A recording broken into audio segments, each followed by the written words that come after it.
Tompolasy tompoko vavy fa ny tafaraka amintsika rehetra indray atao anatin'izao fandarana manokana eto amin'ny TV Plus Madagasikara izao atsika rehetrarehetra atao anatin'ny faritra rehetra magoro indrindra manerana Madagasikara sy manerana an-tany ihany koa manaraka izao fandarana izao.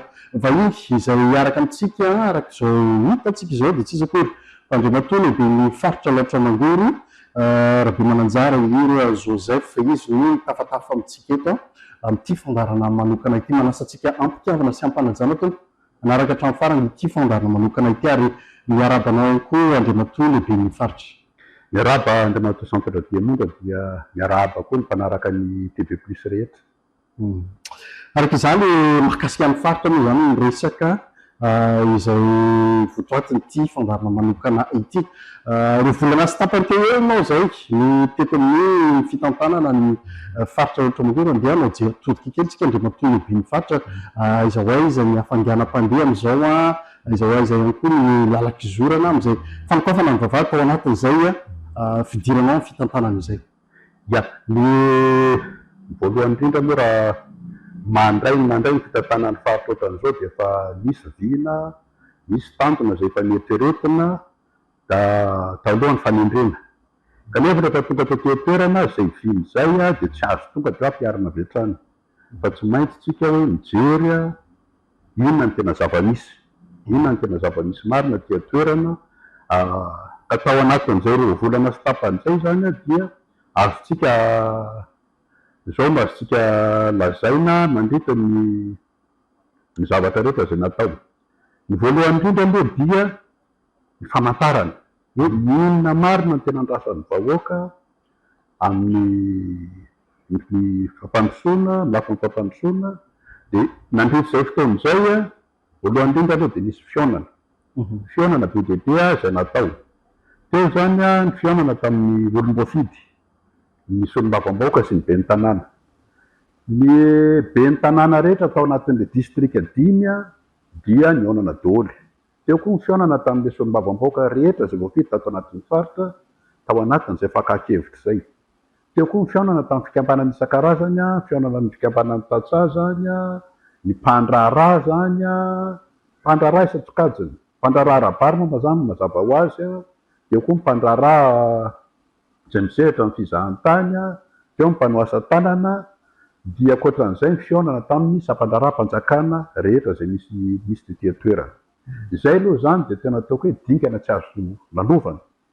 Izay fakakevitra izay nampitoviana amin'ny fijery avy etỳ aminay tamin'ny fotoana nanendrenanay sy famantarana ny zava-misy marina tetỳ toerana. Taorian'izay zany dia nisy ihany koa ny fidinana ifotony. Ny fidinana ifotony izay natao dia tao anatin'ilay distrika 5 manomboka zany hatrany amin'ny commune ny Tanimenabaka, distrika ny Andelamena izay farany avaratra indrindra, ka hatrany amin'ny distrika ny Anosibeanala, any amin'ny commune atao hoe Ampandroatraka, izay tsara mirenena antsika eto fa tsy tokana tômôbila fa tsy maintsy ditongotra no anaovana an'izany. Taorianan'izay fidinana ifotony izay zany mbola anatiny foana amin'ilay famolavolana n'ilay drafitrasa izay hitanao mampandroso ny faritra, satria averiko ihany raha hiasitsika dia tsy maintsy manana aloha planina mazava tsara hitondrana ny faritra. Taorianan'izay fakakevitra izay zany sy ny fidinana ifotony rehefa vita izay dia niroso amin'izay tsika amin'ny famolavolana n'ilay tena drafi-fampandrosoana marina. Ao anatin'izay zany dia misy zavatra efatra lehibe zany nataontsika hoe ialakotsiny amin'ilay teny vahiny moteur de croissance hampandrosoana an'ilay faritra. Itsika moa zany mitanjona tsy mijanona fotsiny hoe fampandrosoana fa hoe fanatsarana mihitsy ny fari-piainan'ny vahoaka. Ny zavatra rehetra izay atao zany dia tokony hisy fiantraikany mivantana amin'izany amin'ny vahoaka. Ny voalohany indrindra amin'izany dia tsy maintsy ny fotom-piveloman'ny olona aloha. Inona ny tena fotom-piveloman'ny olona aty amin'ny faritra, izay no hatsaraina. Rehefa izay no voajary dia misy akony avy hatrany zany any amin'ny fari-piainan'ny vahoaka. Ny voalohany zany amin'ilay ataontsika hoe ilay axe de croissance izay dia fampitomboana ny voka-bary. Manarak'izay fampiroboroboana famerenana indray an'io lakaloatra io amin'ny tanjany taloha.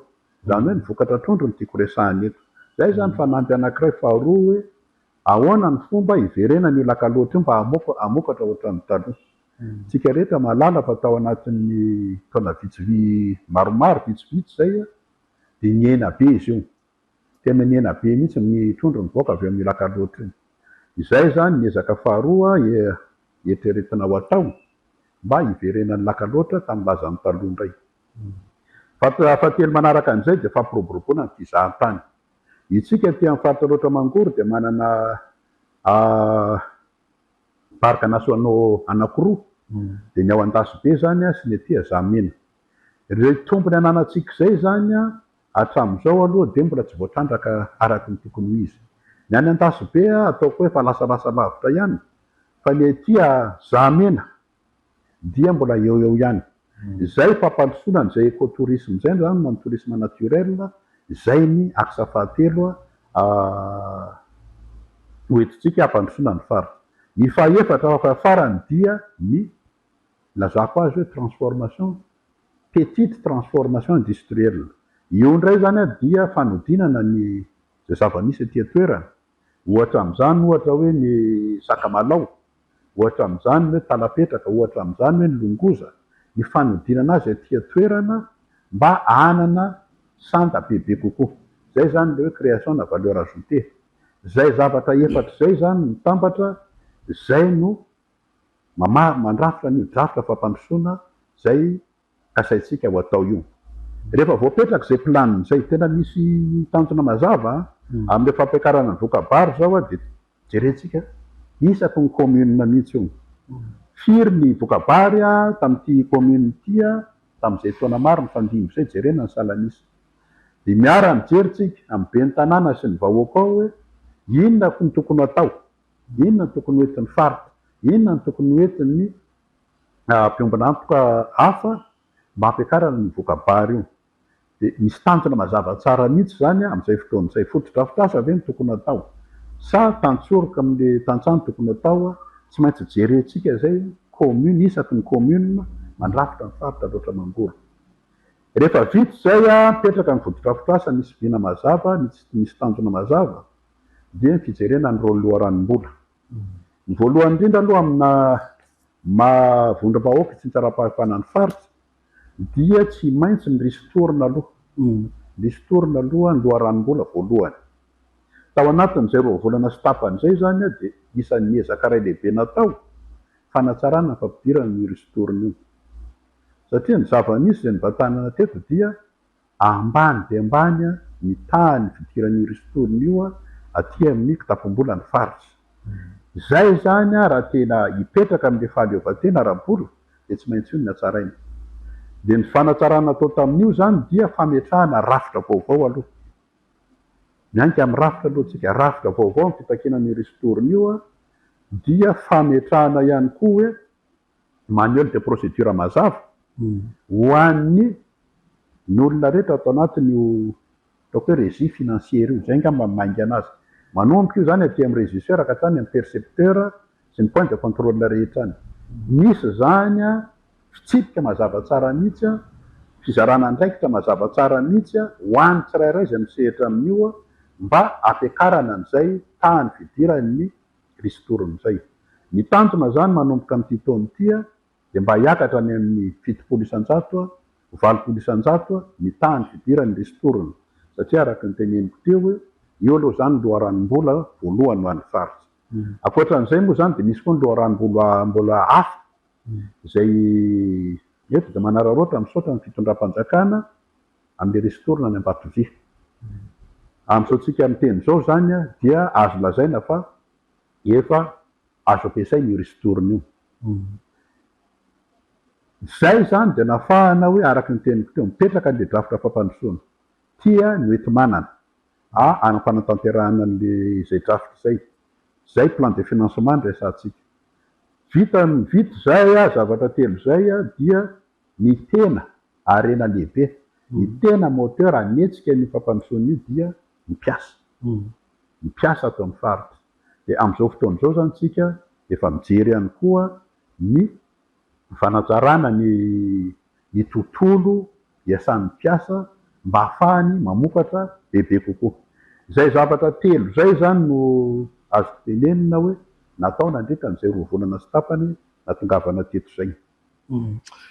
Matetika andriamatoa lehibe ny faritra isan'ny hoe sakana amin'ny fampandrosoana raha indrindra tato anatin'ny faritra misy antsika tsy fifankazahoana ireo olom-boatendry sy ny olom-boafidy aiza ho aiza indray ny zava-misy amin'izao aloha hatramin'ny mpiatrano teo.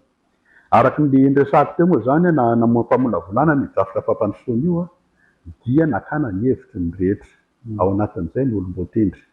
Za manokana aloha zany tsy de natsapa hoe nisy olana teo amin'ny olom-boatendry fa nizotra tsara ny fiaraha-miasa ary araky ny teniko ombieniombieny dia antsoavo foana no ataoko hoe alao zay zavatra mba hitambarana no avotra satria raha ny zavatra mampisaraka de tena be dehibe io ny hevitra tsy itovizana sy ny rehetra. Rehefa fampandrosoana ny resahana de mila ny herivelona rehetra. Zay mahatonga anah manao antsoavo foana hoe mba latsaka katerena ihany ty faritra ty raha nilazany zany faritra loatra zany taloha dia tsy ohatran'izao mihitsy. Ka aleo retsika mba hanambatra hery mba tsy hijery afa-tsy zay fanarenana zay fa zay zavatra rehetra mety tsy tovikevitra mety zay mampisaraka de mba apetratsika rifa mba hanambatra ny herytsika mba hisiny zay union sacré zay na ho an'ny tsika zay mpisehatra tia toerana na ho an'ny zanakam-pelezana de antso no ataoko hoe alao mba hanao an'izay union sacré zay tsika mba hifanometanana ampandrosan'ny faritra loatra mangory ty. Ao anatin'izay roa volana sy tapany zay hoy teo zany nivokatr'ilay ezaka zay atao fa manitikitika mialohan'ny alantsika amin'izay loha-hevitra izay ny resaka rena kibon-tany ety amin'ny faritra ve aiza ho aiza ao anatin'izay valam-pamaritana ny resahana. Raha ny resaka an'le ataoko hoe fototra na axe décroissance efatra teo kory de tsy hoe tsy hoe tsy hanao tsy ho ataony ny hafa ho atao tokoa zay fitrandrana ny arekina rena kibon'ny tany zay de tafiditra indrindraindrindra satria ny faritra loatra mangory dia manan-karena tokoa amin'ny arena kibon'ny tany kanefa mila mitandrina ihany tsika amin'izy io. Ny arena kibon'ny tany dia fanomezana avy amin'Andriamanitra izy io ary tokony hitandrahana hanasoavana ny vahoaka kanefa mila fitandremana zay fitrandrahana zay satria mety hiteraka olana izy io raha tsy voafehy tsara. Ka ny fijerinay avy aty amin'ny faritra zany dia aleo aloha apetraka mazava tsara ny fepetra rehetra ahafahana mitandraka an'izy io zay vao tena irosoana. Satria hitantsika tamin'ny fotoana nampalaza ny karera tao Didy de niteraka zavatra be dehibe olana be dehibe izy io na le fifindra-monina fotsiny ary. Tsika tsy hoe malaina akory amin'ny fifindra-monina sao de misy metodisy fandraisana fa fifindra-monina mba voafehy tsara. Satria tao aoriana n'izay fitrandrahana ny karera tao Didy zay de mitarika koa fahasimbana tontolo iainana izy io. Zay mahatonga anah hoe ny fitrandrahana ny arena kibon'ny tany akory tsy ho atao izy fa misy zavatra be dehibe tsy maintsy apetraka aloha mialohan'ny irosoana amin'izay. Hivadika loha-hevitra hafa isika rena kibon'ny tany zay miresantsika farany teo zay fa misy ihany koa ny arena ambonin'ny tany ankoatry ny any anaty rano ny vary ny tiako lazaina andriamatoa lehibe ny faritra hiditsika ao anatin'ny fiotazam-bokatra reny ny olana izay misy teo aloha ny arahantsika nahity reny.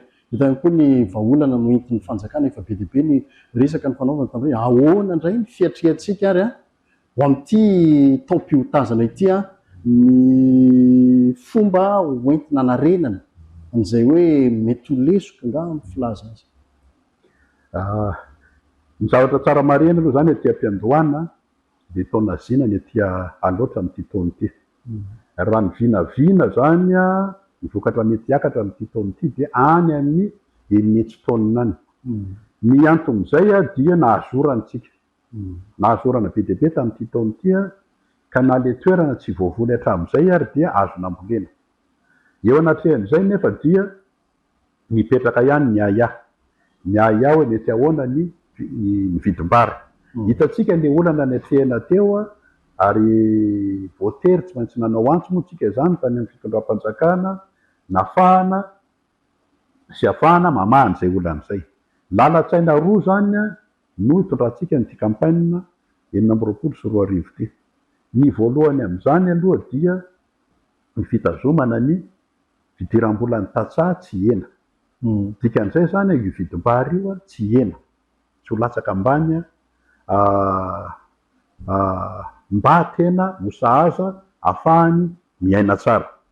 Ny faharoa dia tsy iverenan'le olana zay nisy teo aloha zay tena nanahirana tokoa. Zay moa zany nandritran'le roa volana sy tapan'izay ny ipetrahana teto de hoe tsy nijanona fotsiny tamin'ny famolavolanan'le drafy fampandrosoana sy le PTA moa no ilazantsika azy, fa tsy maintsy natrehana koa zay olana nitranga. Iny moa zany araka ny tenenina teo de efa nisy vahaolana efa mandeha iny. Fa ny tsy iverenan'le olana itsony zay koa no tena zava-dehibe. Izay eto amin'ny faritra zany tsy mijanona fotsiny hoe hijery tazapotsiny amin'izay ezaka ataon'ny fitondram-panjakana, fa tsy maintsy misy koa fepetra raisiny.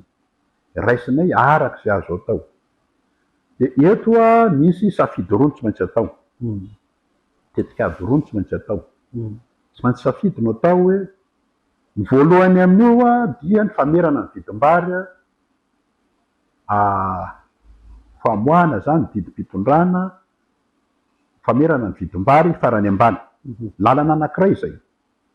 Ny hevitra faharoa dia ny fahamelana ny tolotra sy ny tinady, zany hoe ny lalàna ny tsena hiasa, mba ahafahana foana mitazona ny vidim-bary io zany tsy hidina ambany loatra ka tsy afa-tsy antoka ny tatsaha. Iraisiko le voalohany. Le safidy voalohany hoe oferana ny vidim-bary farany ambany. Ny olana nefa de zao, misy olana ara-teknika izy io.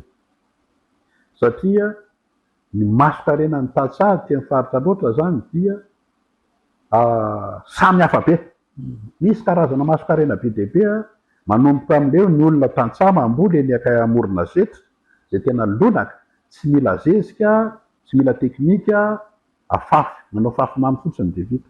Ka hatramin'ny hoe fambolena tena manaraka ny teknika rehetra, masomboly voafantina, mampiasa ny anampamokarana rehetra, mampiasa tracteur na mampiasa kubota. Eo anelanelany eo zany misy karazana maso-karena be dia be. Miova koa arakaraky ny périmètre, miova koa arakaraky ny hoe hors-mail sa anaty sa volovary an-tanety. Zany hoe misy karazana maso-karena any amin'ny folo na 5 any. Tsy misy zany hoe maso-karena structure du coup tena hoe représentative ny fambolem-bary aty aloatra. Dikan'izay zany sarotra betsika no aka salanisa, satria mety miainga aty amin'ny 100 ka hatrany amin'ny 2 na 2 mahery. Raha ohatra tsika zany aka salanisa, ataotsika hoe aka vidim-bary farany ambany tsika de 100 na 100 de avy hatrany zany tonga de amono antoka n'izay olona manana maso-karena mihoatra an'izay. Manahirana be zay. Mety azo atao koa te hoe tonga de alao le maso-karena farany ambony no atao. Ohatra zany hoe 2. Izay zany maso-karena farany ambony hita aty amin'le mpamokatra, de azo raisina iny zany hoe iny no vidiny farany ambany oferana amin'ny alalan'ny didim-pitondrana.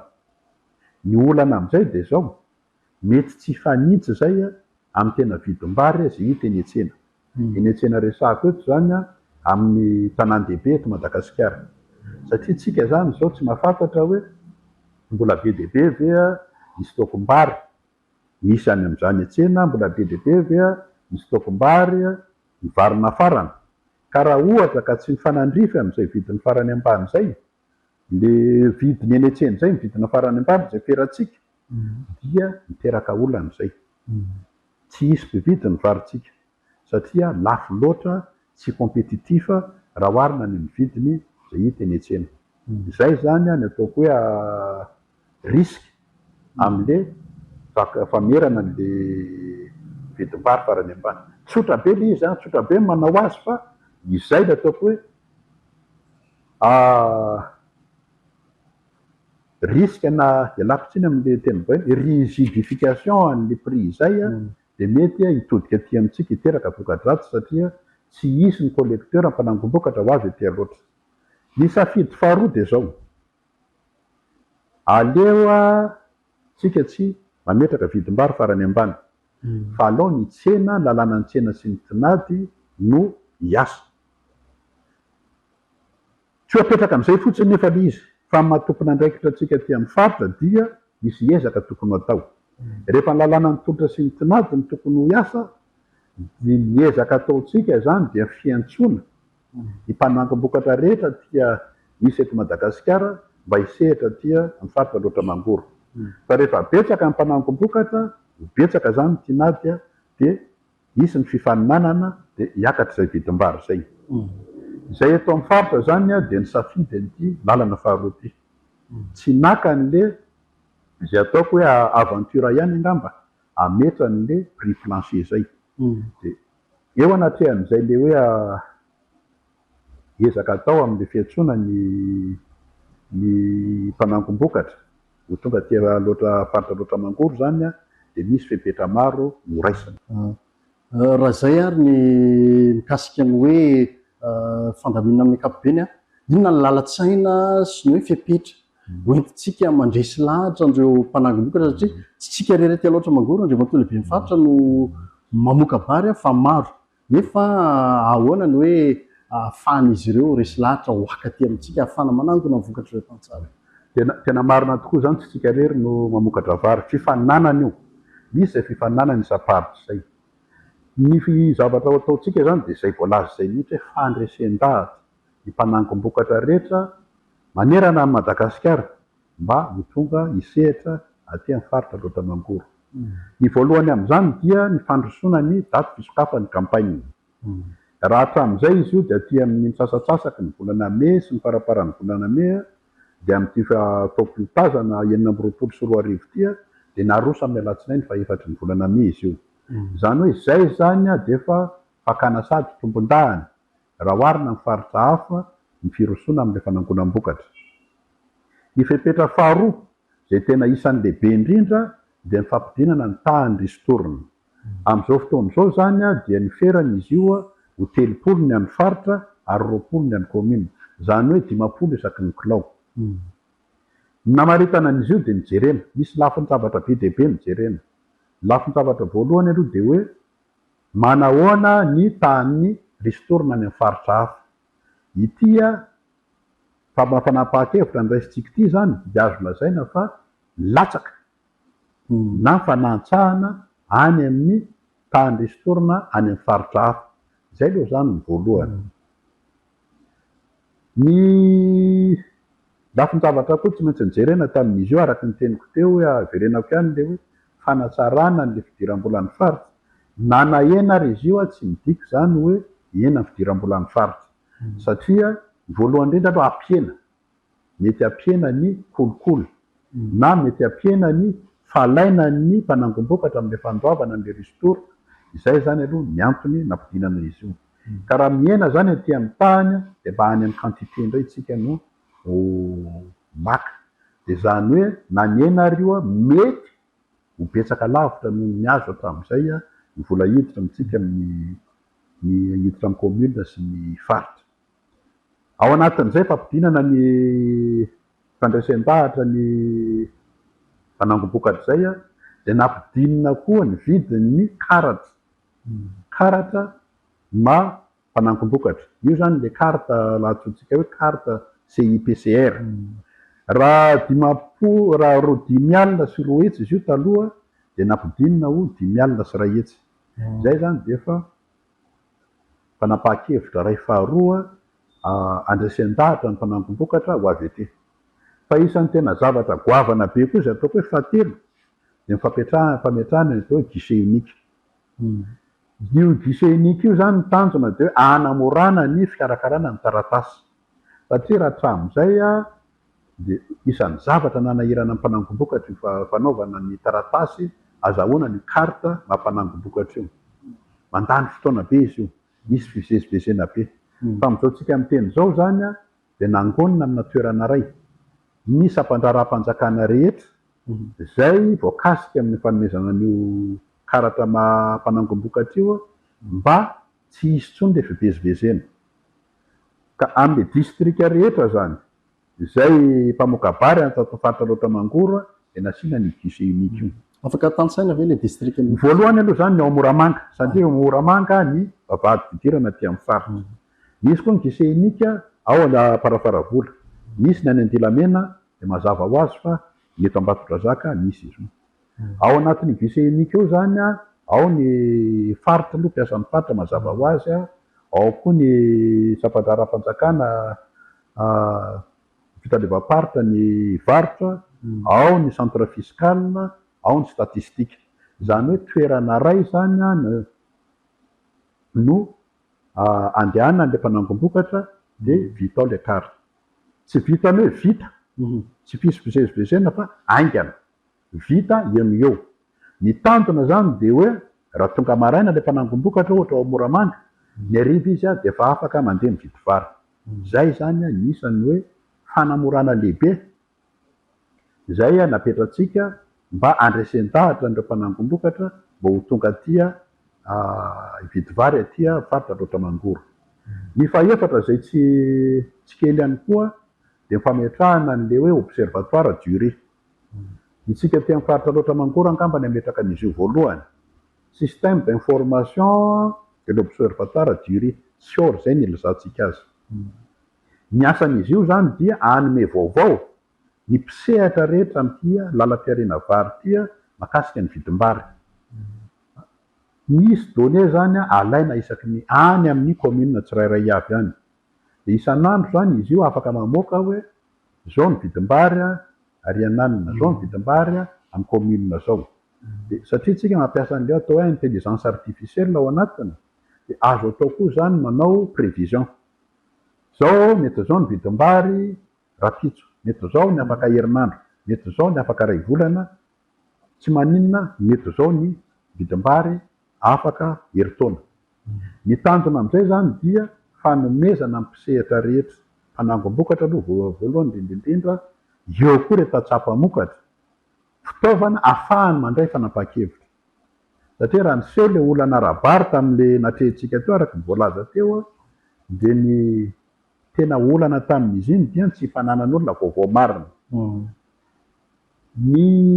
misy mpanangom-bokatra tamin'ireny fotoany ireny zany mieritreritra fa mitazona ny vary mieritreritra fa ny taona ny volana janoary febroary ary ny mars 2024 de eotran'ny 2 ny vidim-bary de tsy nivarotra ny variny ara-potoana mba tokony afaka namidy ary zany tany amin'ny volana desambra na novambra izay fahadisoana fanapahan-kevitra zay zany ny isan'ny teraka le olana mahatonga an'le vary be deaibe mbola nitsatoka amin'izao fotoana izao de itsika zany mahatompona andraikitra atsika tsy afaka hijery fotsiny raha ohatra ka misy fanapaha-padisoa fanapahan-kevitra niraisin'ny mpisehatra de mba mijery ihany koa tsika ty amin'ny faritra hoe inona ny andraikitra tokony raisitsika mba tsy hiseho tsony tsy iverena ny toe-javatra ohatran'izany de fametrahana ny ty SIOR ty zany ty système d'information tia dia ahafahany zareo mandray fanapahan-kevitra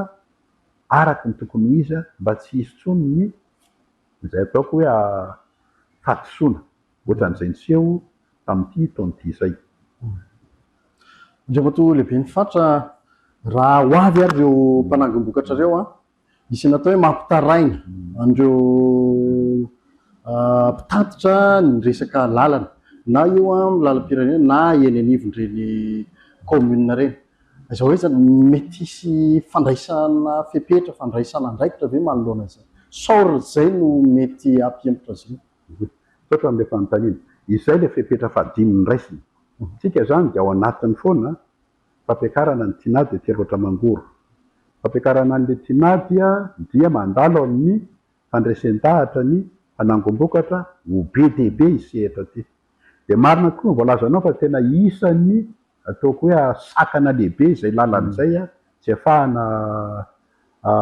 miroso am'izay le atratrarana izay tanjon'izay amintsika amin'ny teny zao zany de efa voajery daholo nandritra ny herinandro lasa iny sy ny talohan'izay ny teknisiana tato amin'ny faritra de nitety ny commune rehetra commune rehetra zay mpamoaka bary amin'iny faritra ny district ny Amparavaravola zato amin'ny district ny Ambatondrazaka tany amin'ny district ny Andilamena ny zavatra atao zany dia fanajarena aloha voalohany indrindra reny lalana famoaham-bokatra reny piste rural ny resantsika eto mba ahafahan'le mpanangom-bokatra zany tena manatona mivantana an'le tatsapa mokatra.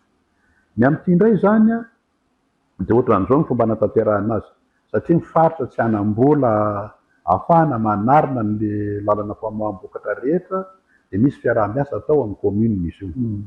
Ny faritra moa de manana an'ireo engin ireo zay nomeny fanjakana. Ireo engin ireo de fitaovam-bahoaka izy ireo ary ampiasaina fananam-bahoaka ireo ary ampiasaina amin'ny fanasoavam-bahoaka. De misy fifanarahana zany ataon'ny faritra sy ny commune zay voakasika. Ny faritra no mitondra ny engin, mitondra ny conducteur, de ny commune kosa indray mba miantoka ny solika. Ka amin'izao tsika amin'ny teny zao zany de efa any amin'ny commune efa 12 any no efa vita fampiresahana amin'ny faritra, efa vita fanarahana amin'ny faritra amin'izay fanatanterahana ny fanajariana ny lalana famoaham-bokatra izay. Ny tantona zany dia any amin'ny faraparan'ny volana May any na any amin'ny volana Jiona zay tena ikaran'ny vokatra efa voajary daholo reny lalana famoaham-bokatra reny. Ny ety amin'ny lalam-pirenena kosa indray moa zany de efa misy ny fampiresahana. Fampiresahana ny fitadiavam-paritra ny asa vaventy eto amin'ny faritra loatra mangoro de efa misy programma ihany koa izay tanterahany fitondram-panjakana amin'ny fanarenana azy ireny na ato amin'le vodialy zany na aty amin'ny Troisa. Ka raha fehezina zany de efa misy ezaka be dia be ataotsika mba hanamorana ny fivezivezen'ny vokatra ato anatin'ny faritra. Mety andringa ihany zay Andriamatolo Benifatra raha tsy tafiditra n'ilay fandriampahalemana ihany koa satria vola no avy eto amin'ireo mpanangom-bokatra ireo. Izao izy mety hoe fepetra ihany koa ho raisina mety. Tena marina zany satria zany rehetra zany de tsy ho totosa tsy ho tanteraka. Na mety andringa ozy tsika teo raha tsy misy zay fandriampahalemana zay. Ny fandriampahalemana moa zany tsara fantatsika fa ny préfecture ny tena nitarika ny OMC tompona andraikitra voalohany amin'ny zay fandriampahalemana zay. Izany akory tsy midika fa zay ataon'ny faritra de tazafotsiny satria ny fampandrosoana de tsy hisy mihitsy raha tsisy ny fandriampahalemana. Dia amin'izao tsika amin'ny teny zao moa zany efa misy préfet vaovao tonga zay ararotinety ny araha-bazy tonga soa, misy ny fifanantonana zany, misy ny fampiresahana zay atao, misy ny fifanampiana mba ahafahana mametraka an'izay fandriampahalemana zay. Kanefa zao amin'izao tsika amin'ny teny zao zany de efa tsotra ny taloha intsony mihitsy fandriampahalemana aty amin'ny faritra loatra mangoro fa efa voafehy ihany izy io. Fa na izany na tsy izany dia aleo misoroka toy izay hitsabo. De tsy maintsy misy zany zay fiaraha-miasa amin'ny OMC izay mba ahafahana mifehy an'izay mety tsy ho fandriampahalemana zay. Mety tsika mamarana azy Andriamatolo Benifatra omeko fotoana ary ianao anentana an'ireo mpanangom-bokatra ndresy lahatra azy ireo farapariny ao anatin'ny fehezanteny vitsivitsy. Eto zany dia amin'ny maha-lehibe ny faritra dia mitodika amin'ny mpanangom-bokatra rehetra zay misy eto Madagasikara. Ny antsoavy no ataoko hoe tongavatsika hisehatra aty amin'ny faritra loatra mangoro satria araka ny voalaza teo dia efa natao ny ezaka rehetra mba hanamorana sy hanatsarana an'izay sehatr'asa izay fanangonam-bokatra izay. Ka tsy tokony misy intsony zany fisalasalana eo amintsika n'aiza n'aiza ny toerana misy antsika ho tonga aty. Ny campagne dia sokatra amin'ny alatsinainy faha-efatra ny volana May zao. Ka dia manantena zany fa ho betsaka nareo no ho tonga aty ary tsy salasala anatona anay raha ohatra ka misy fanampanazavana na misy zavatra mbola mampisalasala fa etontsika mitondra vahaolana mahakasika an'izay. Mahakasitrana Andriamatolo Benifatra izay nivahiny teto amin'ny fandaharana manokana teto amin'ny TV+ Madagasikara. Mahakasitrana ihany koa isika rehetra izay nijery sy niaino anay natany tokantrano tamin'ireo toerana rehetra izay hanaranao ity fandaharana manokana ity. Dia izay koa no hametrahanay ny veloma mandrapitafa ho amin'ny manaraka indray. Veloma tokoa.